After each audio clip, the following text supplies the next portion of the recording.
회의를 속개하겠습니다. 6월 국회가 원구성 협상을 마무리하지 못하고 6월을 넘기게 됐습니다. 책임여당 원내대표로서 하루빨리 원구성 협상을 매듭짓고 일하는 국회를 열겠다는 약속을 지키지 못해 국민 여러분께 송구합니다. 6월 국회는 방탄국회로 시작해서 직무유기 국회, 무능국회로 끝났습니다. 여러 가지 불명예스러운 기록도 남겼습니다. 국회가 개점 휴업한 탓에 6월에 발의된 174건 법안 중 단 한 건도 처리하지 못했습니다. 국회 캐비넷에 쌓여있는 계류 법안만 9,829건이 됩니다.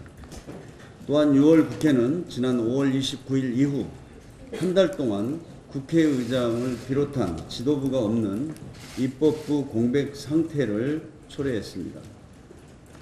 상가 임대차 보호법 등 시급한 민생 법안, 규제개혁 법안을 처리하지 못했으며 한반도 평화체제를 뒷받침해야 할 다양한 활동들도 모두 멈춰버렸습니다. 여야 모두 반성해야 합니다. 이를 위해 다음 주 초 재개하는 국회 원구성 실무 협상을 최대한 빨리 매듭짓는 것이 급선무입니다.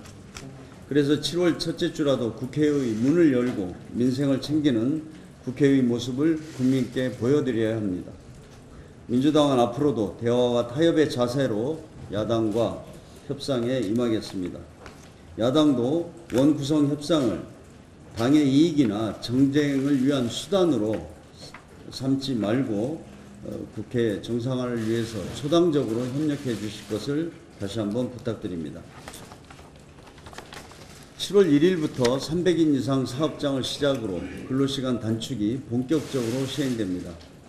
근로시간 단축은 OECD 회원국 중 멕시코 다음으로 오래 일하는 우리 국민들의 삶의 질을 향상시키고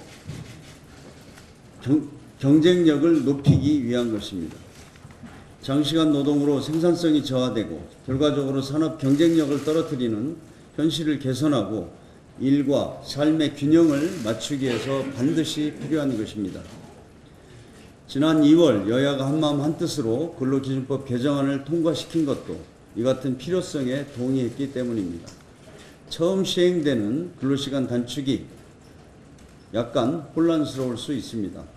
14년 전인 2004년 주 5일 근무제를 시행할 때도 많은 걱정과 우려가 있었습니다. 시행하기도 전에 섣부른 도입이다. 산업 현장의 대혼란이 우려된다. 국가 경쟁력을 악화시킬 것이다. 라는 지적이 많았습니다. 하지만 주 5일 근무제는 국민들에게 여유로운 주말을 선사했으며 내수경기 진작과 같은 긍정적 효과를 내면서 성공적으로 안착했습니다. 정부 당국은 근로시간 단축이 국민의 삶과 기업 현장에 성공적으로 안착할 수 있도록 모든 행정력을 집중해야 할 것입니다. 상시적인 모니터링을 통해 기업과 노동 현장의 어려움을 점검하고 부작용도 꼼꼼히 보완해야 됩니다. 아울러 근로시간 단축이 새로운 일자리 창출이라는 성과로 이어지게 해야 합니다. 일자리 함께하기 사업 등 근로시간 단축에 대비해 마련해 놓은 정책 수단을 차질 없이 집행해야 할 것입니다. 민주당도 근로시간 단축의 빠른 안착을 위해 법적 제도적 노력을 다하겠습니다. 내년 이후 근로시간 단축이 확대 시행되는 것에 대비해서 더 보완할 것들을 충분하게 보완하도록 하겠습니다. 내일로 민선 6기 지방정부가 막을 내리고 7월부터 민선 7기 지방정부가 출범합니다. 취임을 앞둔 모든 광역기초단체 장들께 미리 축하의 말씀을 드립니다. 지난 6.13 지방선거에서 국민들께서는 민생과 평화의 길을 뒷받침할 든든한 지방정부를 뽑아주셨습니다. 민선 7기 지방정부에 대한 국민의 기대와 관심이 어느 때보다도 큽니다.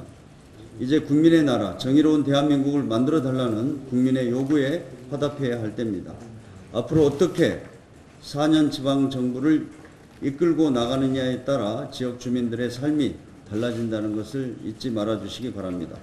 전국의 모든 지방정부가 민심에 귀 기울이고 민생의 따뜻한 온기를 불어넣어 주시기를 기대합니다. 정부 여당도 입법과 정책, 예산 지원을 통해 지방정부의 성공을 적극 돕겠습니다. 이상입니다.